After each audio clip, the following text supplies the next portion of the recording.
You are watching Live OK Television.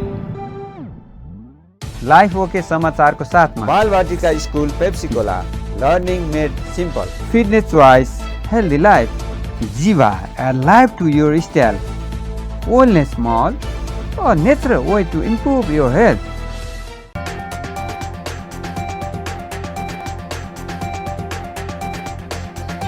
प्रतिनिधि सभा अन्तर्गतको राज्य व्यवस्था सुशासन समितिले मुलुकको औपचारिक नाम नेपाल मात्रै राख्ने निर्णय कार्यान्वयन नगर्न र नगराउन सरकारलाई निर्देशन दिएको छ। सिंहदरबारमा सोमबार बसेको समिति बैठकले मुलुकको औपचारिक नाम नेपाल मात्रै राख्ने र संघीय लोकतान्त्रिक गणतन्त्र नेपाल नलेख्ने भनेर गरेको निर्णय कार्यान्वयन नगर्न सरकारलाई निर्देशन दिएको छ। यसअघि मन्त्री परिषदको असोज 11 गतेको बैठकले नेपालको औपचारिक नाम संघीय लोकतान्त्रिक गणतन्त्र नेपाल लेखिँदै आएकोमा अबदेखि नेपाल मात्र लेख्ने भनेर निर्णय गरेको थियो। सरकारले गरेको निर्णयमा चाहिँ र त्यसमाथि कानुन न्याय तथा संसदीय मामिला मन्त्रालयले गरेको निर्णयमा विभिन्न कूटनीतिक नियोगबाट हुने पत्राचार र कतिपय सरकारी लिखतहरूमा समेत नेपालको औपचारिक नाम नेपालीमा संघीय लोकतान्त्रिक गणतन्त्र र अङ्ग्रेजीमा federal democratic Republic of Nepal लेख्ने गरिएकोमा अब उपरान्त चाहिँ नेपालको औपचारिक नाम नेपालीमा नेपाल र अङ्ग्रेजीमा एनईपीएल नेपाल लेख्ने भनेर जुन भन्यो, यो भनिसके पछाडि यहाँ आएको तर्कको आधारमा यो नै औपचारिक नाम थियो, पहिला किन परिवर्तन गर्नु पर्यो भन्ने हिसाबले र अहिलेको परिस्थिति उपयुक्त होइन यो गर्ने, यदि गर्ने नै हुँदाखेरि पनि संसदबाटै गर्दा हुन्छ भन्ने त अब करिब सबै जसोको नै भनाइ आयो। यदि आवश्यकता हो भने संसदबाटै गर्दा हुने, तर चाहिँ अहिले यो गर्ने होइन, यसलाई फिर्ता गर्नुपर्छ भन्ने नै धारणा आएको मैले बुझेँ। मान्य सदस्यको केही फरक कुराहरू भएदेखि राख्नु होला, होइन भनेदेखि यही नै भएको कारणले गर्दाखेरि अहिले हामीले भाषा कसरी लेख्ने भन्ने कुरा चाहिँ बसेर लेखौँला। मुख्य रूपबाट अहिले यो कार्यान्वयन नगर्ने भन्ने कुरा नै आएको कुरा म यहाँ फिर्ता लिने अहिले यो फिर्ता लिने सदनबाट नै कुरा नै सबै जसो विजय मान्यज्यूले चाहिँ उठाइराख्नु भएको छ। अब गर्नु पर्ला सदनबाट, किन सदनबाट भएको कुरो सदनबाट भन्ने कुरो आएको भएर त्यही अनुसारले नै निर्देशन गर्ने भन्ने खालको दुईजना मान्य सदस्यहरूले चाहिँ पढ्दैन भन्ने खालको कुराहरू गर्नुभयो। विजय मान्यज्यूले र नवराज मान्यज्यूले पनि पढ्दैन भन्ने कुराहरू भयो, होइन पढ्दैन भन्ने खालको कुरा भयो। अरू सबै हुन्छ यही अनुसारले यसलाई चाहिँ पठाउने निर्णय भयो। समिति सभापति शशि श्रेष्ठले मुलुकको औपचारिक नाम संघीय लोकतान्त्रिक गणतन्त्र नेपाल रहेको स्पष्ट भएकोले उक्त कुरा सच्चा र नेपाल मात्रै राख्ने भन्ने निर्णय तत्कालका लागि कार्यान्वयन नगर्न निर्देशन दिनुभयो।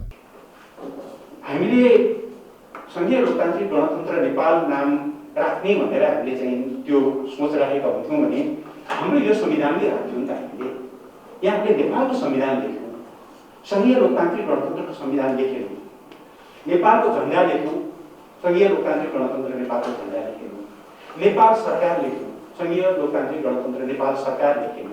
अर्थात् नेपालको नामको बारेमा गएको शान्ति प्रक्रियाका करिब भनौँ न संविधान जारी हुँदा विस्तृत शान्ति सम्झौतामा हस्ताक्षर गरेर संविधान जारी हुँदासम्मको 10-11 वर्षको अवधिमा कहिले पनि त्यसमा कुनै क्वेसन उठेन।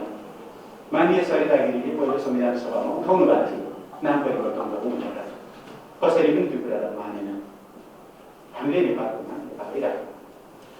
त्यसमा आजको छलफल नेपाललाई के भन्ने, त्यसमा विशेषण राख्ने कि नराख्ने भन्ने कुरा। विशेषण राख्ने आवश्यकता संविधानले महसुस गरेन। मानिसहरूले 1256 बार क्वेसन गर्नुभएको छ। 1256 सन्दर्भ भनेको नेपालको राज्य संरचना कस्तो हुन्छ भन्नेसँग जोडिएको विषय हो। राज्य संरचना त यसरी छ, राज्य संरचना केही परिवर्तन हुन्छ र हामीले नेपाल मात्रै नाम राख्दाखेरि राज्य संरचना परिवर्तन हुँदैन। म केही अरू सन्दर्भहरू राख्छु। भारत आफै संघीय शासन व्यवस्था भएको हुनुपर्ने, तर उसको अफिसियल नाम रिपब्लिक अफ इन्डिया, इन्डिया मात्रै पनि भन्छ, भारत मात्रै पनि भन्छ। त्यसले त्यो नाममा संघीय नराख्दैमा भारतका 19 वटा राज्यहरू या केन्द्रशासित राज्यहरूको अस्तित्व समाप्त भएको छ र? समितिको उक्त निर्देशनमा नेकपाका सदस्यहरू विजय सुब्बा र नवराज सिलवालले फरक मत राख्नु भएको थियो।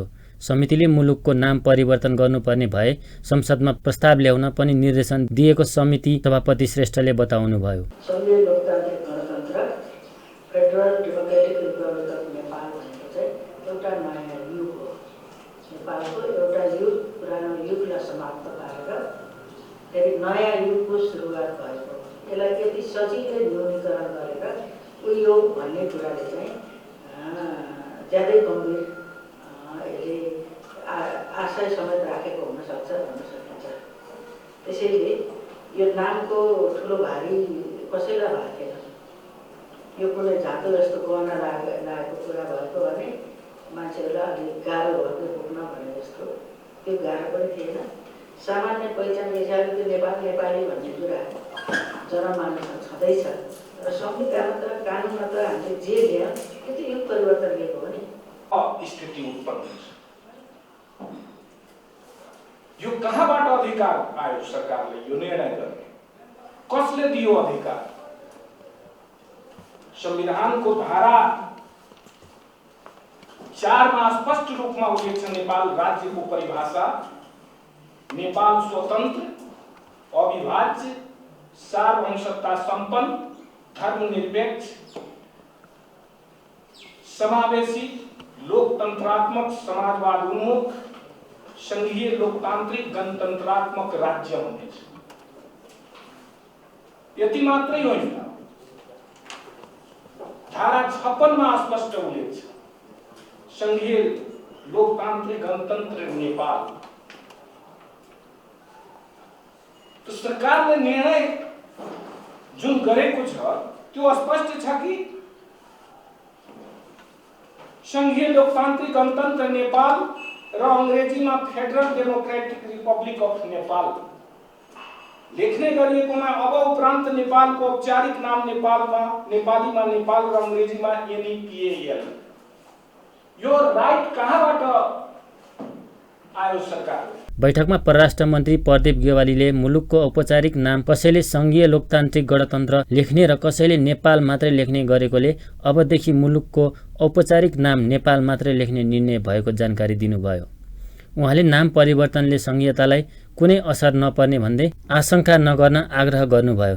संघीय लोकतान्त्रिक गणतन्त्र मुलुकको नामसँग सम्बन्धित नभई नेपालको राज्य प्रणालीसँग भएकोले यो विषयमा धेरै बहस गर्न आवश्यक नभएको मन्त्री गेवालीको भनाइ थियो। बैठकमा नेकपा सांसद पम्फा भूषाल, लालबाबु पण्डित तथा प्रतिपक्ष दलका सांसदहरूले मुलुकको औपचारिक नाम नेपाल मात्रै राख्ने सरकारले निर्णय उपयुक्त नभएको बताएका थिए। मन्त्री परिषदको सो निर्णय कार्यान्वयनका लागि कार्तिक 4 गते सबै स्थानीय तहलाई परिपत्र गर्न कानुन न्याय तथा संसदीय मामिला मन्त्रालयले संघीय मामिला तथा सामान्य प्रशासन मन्त्रालयलाई पत्रचार पनि गरेको थियो। लगत्तै संघीय मामिला तथा सामान्य प्रशासन मन्त्रालयले सबै स्थानीय तहलाई पत्रचार गरी निर्णय कार्यान्वयन गर्न गराउन अनुरोध गरेको थियो। सभामुख अग्निप्रसाद सापकोटाले अहिले पनि मुलुकको परिवर्तनलाई कमजोर बनाउने प्रयत्न भइरहेको बताउनु भएको छ। गणेशमान सिंहको जन्म जयन्तीका अवसरमा जनआन्दोलन शहीद स्मृति शान्ति प्रतिष्ठानले सोमबार काठमाडौँमा आयोजना गरेको कार्यक्रममा सभामुख सापकोटाले धर्मनिरपेक्षता लगायतका परिवर्तनलाई कमजोर बनाउन प्रयत्न भएको भन्दै सजग भएर अघि बढ्नुपर्ने बताउनु भएको हो। उहाँले सबै आन्दोलनलाई शान्तिपूर्ण रूपले संस्थागत गर्न सकेका कारण मुलुकमा परिवर्तन सम्भव भएको उल्लेख गर्नुभयो। जनताले चाहेको जस्तो आर्थिक विकास लगायतका काम अझै हुन नसकेको भन्दै लोकतन्त्रलाई बलियो बनाउँदै मुलुक विकासमा अघि बढ्नुपर्ने सापकोटाले बताउनुभयो। उहाँले लोकतन्त्रको मूल्य मान्यतालाई आत्मसात गर्न नसके परिवर्तनहरू कमजोर हुन सक्ने जिकिर गर्नुभयो। सभामुख सापकोटाले पद ठूलो कुरो नभएको भन्दै देशप्रतिको इमानदारिता र निष्ठा मुख्य कुरा रहेको धारणा राख्नुभयो। अहिले चाहिँ विभिन्न खालका चाहिँ स्वरहरू खोज्ने त्यसका त्यो धर्मनिरपेक्षताको चाहिँ महानतालाई चाहिँ अलिकति कमजोर पार्न खोज्ने प्रवृत्ति छन्। जे भए पनि जो परिवर्तन हामीले सबै आन्दोलनलाई चाहिँ फेरि अन्तिममा शान्तिपूर्ण ढङ्गले चाहिँ संस्थागत गर्न सक्यौँ र त्यसरी अगाडि बढेका छौँ। त्यो महान उपलब्धि हो। अहिले पनि हामीले जनताले अपेक्षा गरे अनुसार नै आर्थिक विकास गर्ने कुरामा चाहिँ ठिक ढङ्गले चाहिँ अगाडि बढ्न सकिरहेका छैनौँ। जनताहरूले चाहिँ अलिकति प्रश्न उठाइरहेका छन्। तर म तपाईँहरूलाई के विश्वास दिलाउन चाहन्छु त भन्दाखेरि लोकतन्त्र नै चाहिँ हाम्रो चाहिँ धेरै महत्त्वपूर्ण कुरा हो। लोकतन्त्रको विकास विस्तार र सुदृढीकरणका गर्नका लागि हामी निरन्तर लागिरहेका छौँ र लागिरहनेछौँ। लोकतन्त्र भनेको कुनै प्रवचन दिने कुरा होइन, कुनै भाषण गर्ने कुरा होइन, त्यो त जीवन पद्धति हो। जीवन पद्धतिमा हामीले जीवनका हरेक क्षेत्रमा, राष्ट्रिय जीवनका हरेक क्षेत्रमा लोकतन्त्रको अभ्यास गऱ्यौँ भने समस्याहरू एक एक गरी समाधान हुँदै जान्छ। लोकतन्त्रको मूल्य मान्यता र त्यसको चाहिँ आधारभूत कुरालाई चाहिँ हामीले आत्मसात गर्न सकेन भने त्यो कमजोर हुँदै जान्छ। यसरी हामीले चाहिँ जग हालेका छौँ, यसरी आधार तयार पारेका छौँ कि अब यसलाई भत्काउन कसैले सक्ने छैन। यो प्रणाली भत्काउन हुँदैन भन्ने कुरा जुन आएको छ त्यो ठिक छ। मञ्चबाट चाहिँ सबै चाहिँ शीर्ष नेताहरूलाई चाहिँ अपिल गर्छौँ कि के प्रधानमन्त्रीको अफर त्याग्न सक्ने चाहिँ दिवंगत गणेशमान सिंहज्यूको चाहिँ आदर्शलाई हामी पछ्याउन सक्छौँ। त्यो त्यसबाट हामी प्रेरणा लिन सक्छौँ। त्यसकारण पद कुनै ठुलो कुरो होइन, यहाँ चर्चा भइसकेको छ। पद ठुलो कुरो होइन, सबभन्दा ठुलो कुरा के भने देशप्रतिको चाहिँ इमान्दारिता, निष्ठा र मानव जातिका लागि सधैँभरि समर्पित भइरहने महान आदर्शले ओतपोत भइरहने कुरा नै चाहिँ सबभन्दा ठुलो कुरो हो। त्यस्तै नेकपा संसदीय दलका उपनेता एवं संविधान सभाका अध्यक्ष सुभाष चन्द्र नेमङले संविधानलाई बलियो बनाउनु पर्ने भन्दै कमी कमजोरीहरूलाई सच्याउँदै अघि बढ्नुपर्ने बताउनुभयो। त्यो संविधानलाई कार्यान्वयन गर्दै जानुपर्छ। हामी कार्यान्वयन गर्छौँ, कार्यान्वयन गर्दै जानुपर्छ। तर एउटा कुरा ध्यानमा राख्नुपर्छ, हेक्का राख्नुपर्छ, संविधान जतिसुकै राम्रो होस् त्यो संविधानले बुद्धि विवेक र क्षमता भने बाँड्दैन। बुद्धि विवेक र क्षमता यसलाई कार्यान्वयन गर्ने हामीले नै देखाउन सक्नुपर्छ। हामीले कति देखाउन सकेका छौँ त्यसबारेमा छलफल गरौँ, मनन गरौँ। कमी कमजोरीहरू रहेका छन् भने त्यसलाई सच्याउँदै अगाडि बढौँ। म आज अरू त्यसबारेमा टिप्पणी गर्न चाहन्छु। लिपुलेख लिम्पियाधुरा कालापानी क्षेत्रको भूमिलाई नक्सामा समाविष्ट गर्ने विषयमा संविधानको संशोधनको सन्दर्भमा यो देशका सम्पूर्ण राजनीतिक दलहरू एक ठाउँमा उभिएका छन्। सर्वसम्मतिले त्यो पास भएको छ। हामीले त्यो देखाएका छौँ। अहिले कोरोनाको विरुद्ध लड्दा पनि हामी सबै एक ठाउँमा उभिएका छौँ।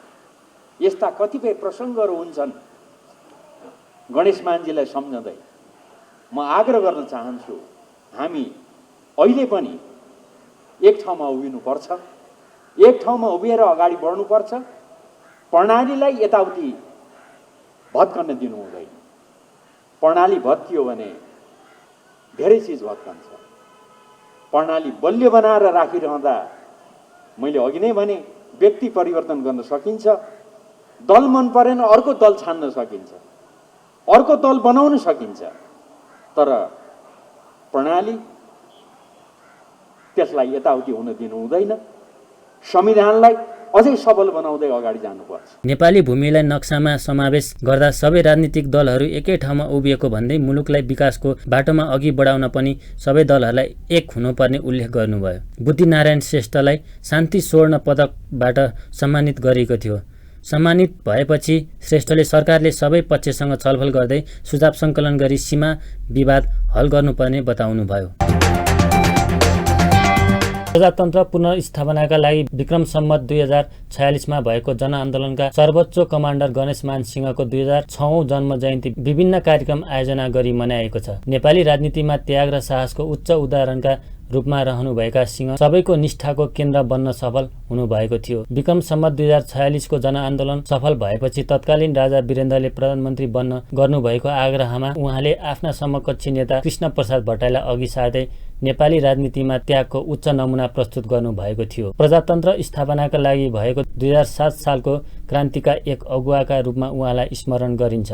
जन्म जयन्तीका अवसरमा काठमाडौँको शोभा भगवतीमा रहेको सिंहका शालिगमा माल्यार्पण गरिएको छ भने गणेशमान सिंह अध्ययन प्रतिष्ठानले कोरोना विरुद्धको जनचेतनामूलक कार्यक्रमको आयोजना गरेको थियो। माल्यार्पण कार्यक्रममा काङ्ग्रेसका नेता प्रकाशमान सिंहले नेपालको परिवर्तन र राणा शासनको अन्त्यका लागि गणेशमान सिंहको भूमिका स्मरण गर्नुभयो। सभापतिमा चाहिँ उहाँले चाहिँ सदस्यता ग्रहण गर्नुभएको कुरालाई पनि हामी चाहिँ स्मरण गरौँ र त्यसपछि यो जहाँने राणा शासनको विरुद्धमा उहाँ चाहिँ लाग्नुभयो र उहाँलाई चाहिँ सर्वोच्च र चाहिँ आजीवन कारावासको सजाय चाहिँ राणाहरूले चाहिँ दिएको थियो र उहाँले यो 1997 सालमा अरेस्ट भइसकेपछि भद्रगोल जेलबाट 4 वर्षपछि उहाँले चाहिँ अग्ला पर्खालहरू हाम फालेर राणाहरूलाई चाहिँ चुनौती दिँदै भारत निर्वासित जीवन बिताउनु भयो र त्यहाँ चाहिँ बिपी कोइरालासँग चाहिँ भेटेर नेपाली कङ्ग्रेसलाई चाहिँ स्थापना गर्ने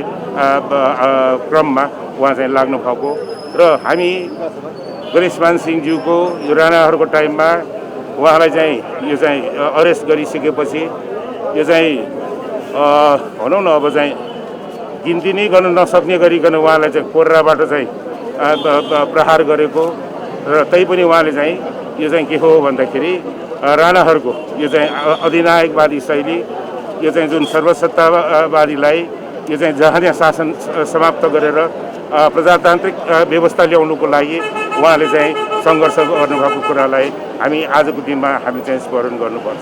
फरक प्रसङ्गमा नेता सिंहले वर्तमान सरकार संघीयता, लोकतन्त्र र गणतन्त्रलाई संस्थागत गर्ने म्यान्डेट अनुसार अघि बढ्न नसकेको आरोप लगाउनुभयो। त्यस्तै उहाँले स्थिरताको नारा दिए पनि नेकपा नेतृत्वको सरकारले अस्थिरता र भ्रष्टाचारी बाहेक जनतालाई केही दिन नसकेको उल्लेख गर्नुभयो। अब नारा चाहिँ उहाँले चाहिँ स्थिरता दिन्छु, विकास गराउँछु भनेर चाहिँ उहाँले चाहिँ नारा दिनुभयो। अब स्थिरताको नाममा कतिको स्थिरता छ? यो झन्डै 2/3 बहुमत प्राप्त गरेको यो चाहिँ नेकपाको नेपाल कम्युनिस्ट पार्टीको चाहिँ सरकार, यो नेपाल कम्युनिस्ट पार्टीको सरकारले अस्थिरता बाहेक अरू के दिन सकेको छ? पहिला पनि संविधान जारी गर्नको लागि पनि म्यान्डेट दिँदाखेरि जनताको चाहनाअनुसार नगरिकन आफू मात्रै सत्तामा गएर काम चाहिँ नगरिकन संविधान सभा भङ्ग गर्यो भने अहिले यो चाहिँ संघीयता, लोकतन्त्र, गणतन्त्रलाई संस्थागत गर्नुको लागि जुन म्यान्डेट यो नेपाल कम्युनिस्ट पार्टीलाई चाहिँ दिएको छ त्यो म्यान्डेट अनुसार नेपाल कम्युनिस्ट पार्टी चाहिँ अगाडि बढिरहेको छैन। उहाँहरूले चाहिँ घोषणा गरे अनुसार जनतालाई चाहिँ के भनेको थियो त भन्दाखेरि हामी चाहिँ स्थायित्व स्थिर सरकार दिन्छु भनेर भनेको, तर अहिले स्थायित्व र स्थिर सरकार के यो अहिलेको चाहिँ भन्दाखेरि 11 पटक 12 पटकसम्म चाहिँ यो चाहिँ क्याबिनेट रिसफल गर्यो। के त्यो स्थिरता यही हो? नेता सिंहले काङ्ग्रेसका सभापति शेरबहादुर देउवाले विधान विपरीत विभाग गठन लगायतका काम एकलौटी ढङ्गले गरेको आफूहरूको विरोध रहेको बताउनुभयो। विक्रम सम्वत 1972 कार्तिक 24 गते काठमाडौँको क्षेत्र पार्टीमा जन्मनुभएका नेता सिंहको 2054 साल असोज 2 गते निधन भएको थियो।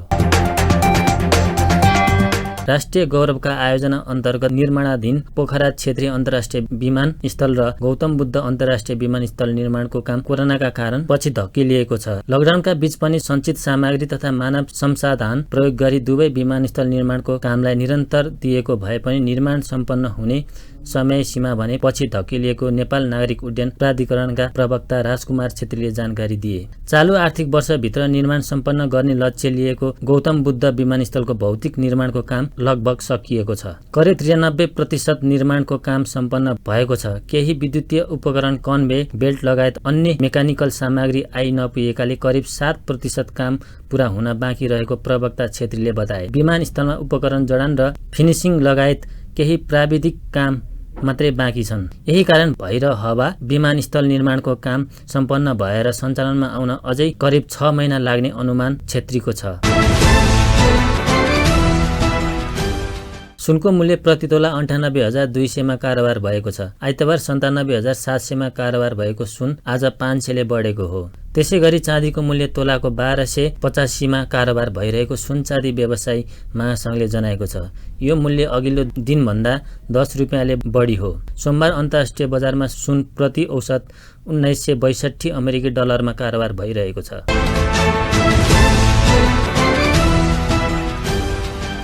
अमेरिकामा राष्ट्रपति निर्वाचनको नतिजा आएपछि राष्ट्रपति डोनाल्ड ट्रम्पको रिपब्लिकन पार्टीभित्रै मतभेद सुरु भएको छ।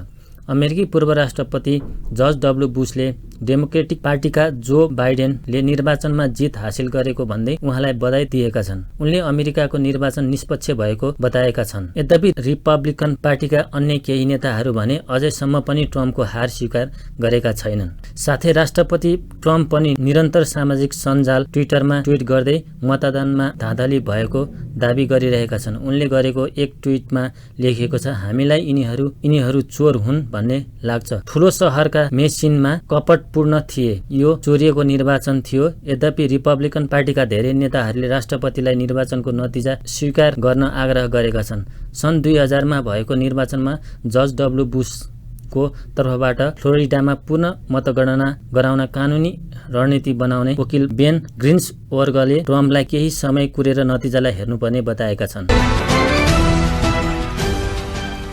नेपालगञ्ज म्याराथनको 6औं संस्करणको विजेताले 2021 जापानमा हुने टोकियो ओलम्पिकमा सिधै सहभागिता जनाउन पाउने भएको छ। कोरोना भाइरसका महामारीले गर्दा नेपाली खेलकुद गतिविधि प्रभावित भइरहेको बेला स्वास्थ्य मापदण्ड पालना गर्दै आगामी मङ्सिर 6 गते नेपालगञ्ज म्याराथनको 6औं संस्करण आयोजना हुँदैछ। क्रिएटिभ ह्यान्ड्सको आयोजना तथा क्रिएटिभ गन्ज मिडिया एन्ड इभेन्ट्सको व्यवस्थापनमा नेपालगञ्जको पहिचानको रूपमा स्थापित म्याराथन आयोजना गर्न लागेको आयोजकले पत्रकार सम्मेलन मार्फत जानकारी दिएको छ। सरकार र तत्कालीन माओवादी बीच मङ्सिर 5 गते भएको विस्तृत शान्ति सम्झौताको स्मरण गर्दै हरेक वर्ष नेपालगञ्ज म्याराथन आयोजना हुने गरेको छ। नेपाल एथलेटिक्स संघबाट मान्यता प्राप्त नेपालगञ्ज म्याराथन आयोजनाका लागि राष्ट्रिय खेलकुद परिषद राखेपाबाट स्वीकृति प्राप्त भइसकेको छ। त्यस्तै म्याराथन विजेताले ओलम्पिकमा सहभागिता जनाउन पाउने भएको छ। नेपाल ओलम्पिक कमिटी NOC ले नेपालगञ्ज म्याराथनलाई ओलम्पिक छनौटका रूपमा समेत लिएको छ। कोरोना महामारीका कारण एथलेटिक्सको ओलम्पिक छनौट हुन नसकेकोले यही म्याराथनलाई छनौटको रूपमा लिन लागिएको हो।